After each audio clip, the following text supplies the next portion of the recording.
ఇకపై మీకు ఇష్టమైన ఫేవరెట్ సీరియల్స్ యొక్క ఫుల్ ఎపిసోడ్స్ యూట్యూబ్లో అందుబాటులో ఉండవు. కేవలం సన్నెక్స్లో మాత్రమే ఫ్రీగా చూడొచ్చు.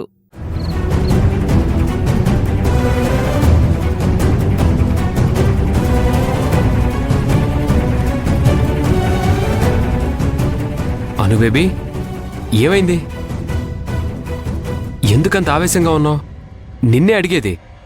మాట్లాడాను బేబీ. కుక్కను తీసుకొచ్చి సింహాసనం మీద కూర్చోపెడితే పొగరు ఇలాగే చూపిస్తుంది. ఏమైందను బేబీ? ఏమైంది, ఏం జరిగింది అని చెప్పడం కూడా నాకు ఇష్టం లేదు కార్తిక్. నువ్వు ఈ నగలు తీసుకెళ్లి అమ్మేసేయ్. నగలమ్మడం దేనికి? డబ్బులు అవసరం ఉన్నాయి కార్తిక్. అర్జెంటుగా నాకు 5 లక్షలు కావాలి. 5 లక్షలా? దేనికను బేబీ? దేనికని రీజన్ చెప్తాను కార్తిక్. నువ్వు 5 లక్షలు సర్దుతావా? ఆ సుందర్ని అడుగుదా. అడిగాను కార్తిక్. అడిగితే ఆ సుందరి పొగరు చూపించింది. కారణం చెప్పమంటుంది. కారణం చెప్తేనే డబ్బులు ఇస్తానంటే ఆ డబ్బులు నాకు అక్కర్లేదు. ఓకే ఓకే, కూల్ అను బేబీ. ఇప్పుడు అంత డబ్బు ఎందుకు అవసరమో నాకైనా చెప్పాను బేబీ. స్వర్ణ వాళ్ళ తమ్ముడికి టాప్ 10 కాలేజీలో పేమెంట్ సీట్ వచ్చిందంట. అర్జెంటుగా తనకి 5 లక్షలు కావాలంట. నన్ను అడిగితే ఇస్తానని చెప్పాను. స్వర్ణకు మాటిచ్చాను కదా అని సుందరిని డబ్బడిగితే సింగిల్ పైసా ఖర్చు పెట్టాలన్నా తనకి లెక్క కావాలంట. దేనికి ఖర్చు పెడుతున్నామో రీజన్ చెప్పాలంట. ఆమెమన్నా తన డబ్బిస్తుందా? అందుకే ఈ నగలమ్మి డబ్బులు తీసుకురా కార్తిక్. నేను అడిగి చూస్తాను బేబీ. వద్దు కార్తిక్, నేను పడిన అవమానం చాలు. ఇంకా నువ్వెందుకు? అందుకే ఈ నగలు అమ్మేసే. అను బేబీ, ఈ నగలు అమ్మొద్దు, ఏమొద్దు. తను ఎలా ఇవ్వదో ఎందుకు ఇవ్వదో నేనెళ్ళి కనుక్కుంటాను. గొడవద్దు కార్తిక్. సమయం వస్తుంది. మనం కూడా ఆ సుందరి మెడ పట్టి బయటికి వెళ్ళగొట్టే సమయాన్ని కాలం మనకిస్తుంది. ఆ సమయం కోసం ఎదురు చూద్దాం. ఈ నగల విషయం అయిన తర్వాత సుందరి మీద కోర్టులో బలంగా కేసేస్తాను బేబీ.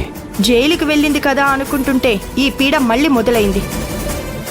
శాశ్వతంగా చంపేయాల్సి వచ్చినా ఆ పని మనం చేయక్కర్లేదు. ఇప్పుడొచ్చింది బెయిల్ మీదే. బెయిల్ టైం అయిపోతే మళ్ళీ చిప్పకూడే గతి.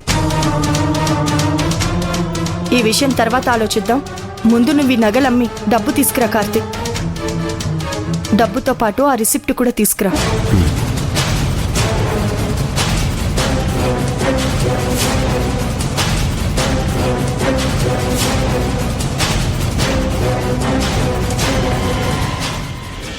సుందరి, నువ్వు చేస్తున్న పని నాకు నచ్చింది.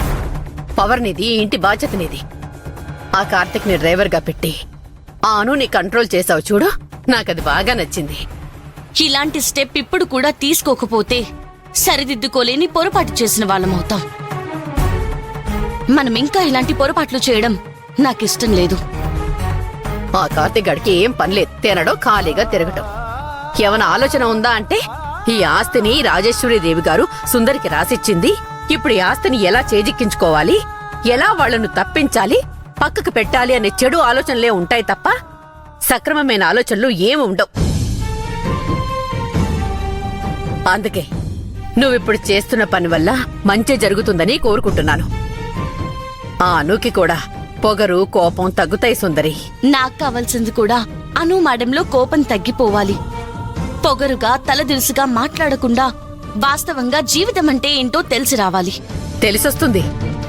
నువ్వు బెయిల్ మీద రావడం, వచ్చి రాగానే హద్దుల్లో పెట్టావు చూడు, ఇలాగే చెయ్యి. అసలు నువ్విలా గతంలోనే చేసుంటే వాళ్ళెప్పుడూ మారేవారు. అమ్మా, నేనిప్పుడు ఇలా ఉండడం నాకు వ్యక్తిగతంగా నాకు బాధే. కేవలం ఇది నేనాడే ఒక నాటకం.